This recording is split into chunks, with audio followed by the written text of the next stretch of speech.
कहाणीकार ऐं शाह अब्दुल लतीफ़ भिटाई जे शाइरी जे हवाले सां PhD कंदड़ डॉक्टर एहसान दानिश खे गुज़ारिश कंदुसि त उहो अचे ऐं साईं रोशन तुने साहिब जे इन किताब जे हवाले सां पंहिंजे ख़्यालनि जो इज़हार करे। डॉक्टर एहसान दानिश।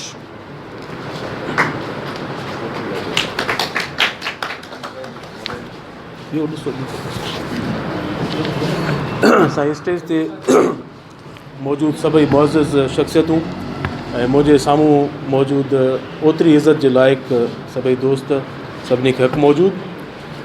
ऐं हक़ीक़त इहा आहे त मां त मेज़बान ई आहियां, तव्हांखे भलीकार बि चवां थो दिलि सां।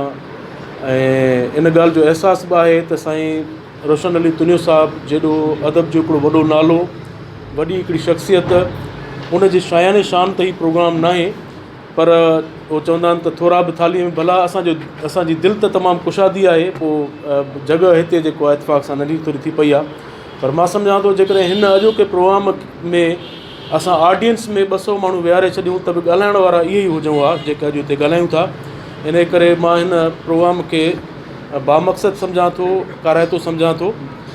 ऐं साईं रोशन अली तुनियो साहिबु सिंधी कहाणी जी जेका लड़ी आहे या जदीद सिंधी कहाणी जो जॾहिं असां ज़िक्र कयूं था त उन में मां साईं रोशन अली तुनियो साहिब खे ख़ासि तौर ते पंहिंजे नुक़्ते नज़र खां हिकिड़ी अहम जॻह ते रखंदो आहियां। ऐं मां इहो ज़िक्र अॻु में बि करे चुको आहियां साईं मोहम्मद अली पठान साहिब सां त मुंहिंजा सिंधी कहाणी में जेके चंद मुंहिंजा पसंदीदा कहाणीकार आहिनि उन्हनि में रोशन अली तुनियो साहिबु हिकिड़ो आहे। ऐं उन जूं खोड़ सारियूं उन जी वजह आहे, उन जी खोड़ सारा सबब आहिनि जंहिंजे करे उहो मूंखे पसंदि आहे। साईं सां मुंहिंजी हिकिड़ी मुलाक़ात थी ऐं उहा बि साईं मोहम्मद अली पठान साहिब जे तवसुत सां। ऐं उहो महिरबानी करे साईं जन खे उते असांजे घर ॾे ओताक ते वठी आया हुआ। रज़ाक महर साहिबु हुयो, मोहम्मद अली साहिबु हुयो, बाबा सां उते मुलाक़ात हुई, कचहरी हुई। ॾाढी शानदार ऐं यादगार क़िस्म जी उहा कचहरी, पहिरीं ऐं आख़िरी कचहरी, उन खां पोइ वरी मुलाक़ात कोन थी। पर मां साईं जूं कहाणियूं मुतवातिर पढ़ंदो रहियुसि।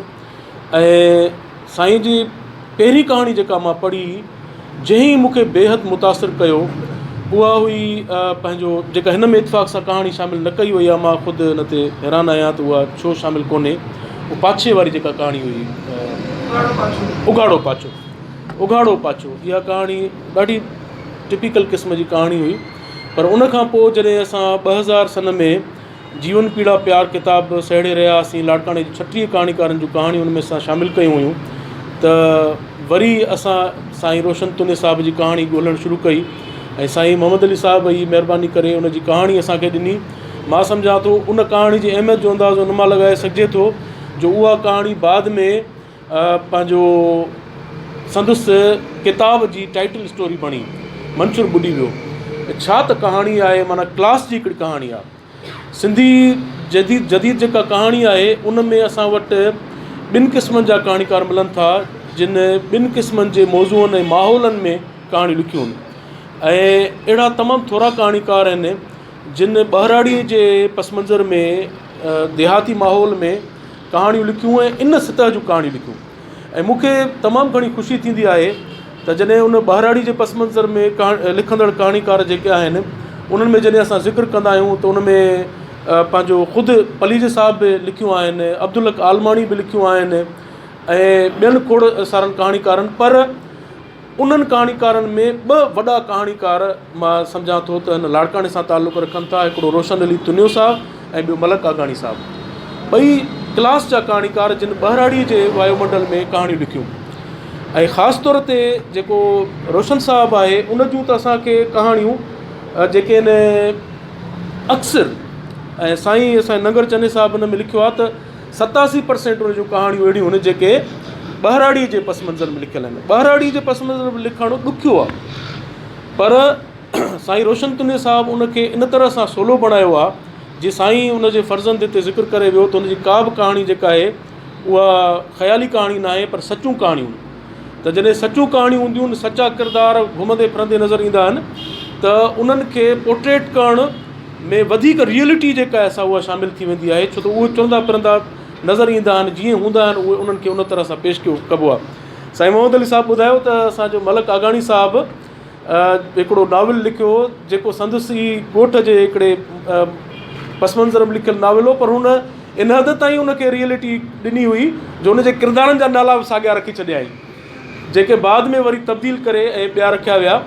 त उहे कहाणीकार आहिनि जेके ज़िंदगी खे इन तरह सां ई पेश कनि था जेको अदब जो बुनियादी डेफिनेशन बि आहे। त अदब ज़िंदगी जो आईनो आहे, त हिननि जी कहाणी ज़िंदगीअ जो आईनो आहे। इहा हिकिड़ी कमाल जी ॻाल्हि आहे जेका असां वटि साईं रोशन तुने साहिब जे कहाणियुनि में असांखे नज़र अचे थी पई।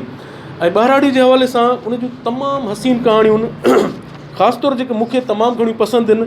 ईअं नथा चऊं त ॿियूं सही न आहिनि, पर जेके मूंखे तमामु घणियूं पसंदि आहिनि हिन में शामिलु आहिनि मजमूए में, उनमें मंच डूब गई ऐं बमा अहलो अयाल ग़ाइब, उनखां पोइ दरवाज़ा खोल, उनखां पोइ बिफरा हुआ आदमी, ख़ुदकुशी ऐं इन क़िस्म जूं जेके इहे कहाणियूं आहिनि, इहे क्लास जूं हिकिड़ियूं कहाणियूं आहिनि। ऐं मां सम्झां थो इन्हनि कहाणियुनि खे न रुॻो उर्दू में पर अंग्रेज़ी में बि तर्जुमो करणु खपे, ताकी अंग्रेज़ी ॿोली पढ़ण वारा या इंटरनेशनल लेवल ते जेके फिक्शन जा नक़ाद आहिनि उहे ॾिसनि त सिंधी जा कहाणीकार कहिड़ी सतह ते लिखनि था।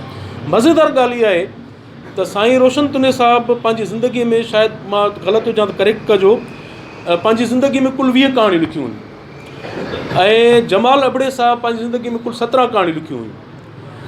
17 कहाणियुनि ते शेख याज़ जमाल अबड़े साहिब लाइ लिखियो हो त इसहाक़ बेबल जो किताबु आहे सुर्ख़ रिसाला, उनखे जॾहिं तर्जुमो कयो वियो दुनिया जी ॿियनि ॿोलियुनि में, अंग्रेज़ी में, उन में, त उन सॼी दुनिया में मक़बूलियत माणी। ऐं अयाज़ जो ई चवणु हुयो त जेकॾहिं जमाल अबड़े जे इन्हनि 12 कहाणियूं, तॾहिं 12 आस, इन्हनि 12 कहाणियुनि खे अंग्रेज़ीअ में तर्जुमो कजे त अंग्रेज़ी वारा झूमी पवंदा त अहिड़ो कहाणीकार दुनिया जी कहिड़ी कुंड में वेठो आहे। त मां सम्झां थो त साईं रोशन अली तुने साहिब जे इन्हनि कहाणियुनि खे बि उर्दू सां गॾोगॾु अंग्रेज़ीअ में बि तर्जुमो करे सघिजे थो ऐं असां पेश करे सघूं था त अहिड़ा असां वटि कहाणीकार सिंध जा आहिनि जिन थोरो लिखियो आहे पर कमाल जो लिखियो आहे। इहे 2-4 ॻाल्हियूं साईं जे कहाणियुनि जे हवाले सां हाणे अचूं था, छो त अॼोके हिन निशस्त जो हिकिड़ो ख़ासि मक़सदु इहो बि आहे त न रुॻो असां साईं रोशन तुने साहिब जे कहाणियुनि जो तज़ियो कयूं ऐं तनक़ीद कयूं, पर हुन सां गॾोगॾु छो त हीउ तर्जुमो थी आयो आहे किताबु, त हक़ु थिए थो पियो असांजे हिन दोस्त मुतरजम जो जेको ख़ुदि सिंधी ॿोलीअ जो तमामु बर्जिस्तो नालो आहे, तख़लीक़कार बि आहे, मुतरजम बि आहे, घणियुनि ख़ूबियुनि जो मालिक। ऐं मां त नगर साहिब खे चवंदो आहियां त अणथक हिकिड़ो लेखक आहे जेको मुसलसिल लिखंदो रहे थो, कलम जो पूरो कंदो रहे थो। ऐं मां नगर साहिब सभ खां पहिरियां तव्हांखे सचपच तहे दिलि सां मुबारकबाद ॾियां थो, तव्हां शानदार तर्जुमो कयो आहे। छो त मां हिनखे पढ़ियो आहे, जेतोणीकि सॼो न पढ़ी सघियो आहियां, पर ज़्यादातर कहाणियूं पढ़ियूं आहिनि। मां सॼे जी मां दावा नथो कयां, पर ज़्यादातर कहाणियूं मां पढ़ी चुको आहियां।